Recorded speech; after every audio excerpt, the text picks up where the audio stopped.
Hello friends, welcome back to my channel. So in this video, I have brought for you IOME Multiple Ports Hub. So this is our hub. So let's unpackage it. Packaging is good. And this is a multiple hubs. You can see.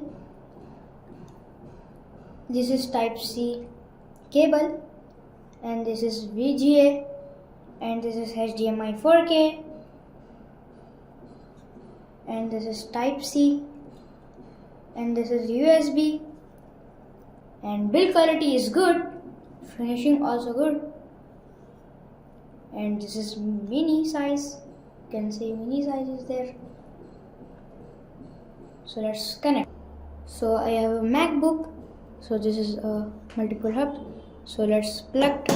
First you have to plug in this like this. You can see I have plugged. So first plug. So let's plug the HDMI. So I have plugged. So let's plug VGA. So this is the VGA, so let's plug it.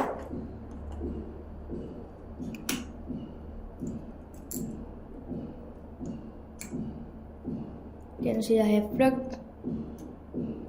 So like this you have to connect these multiple hubs. And so I will be back in next video. So like this video, share, subscribe. Bye.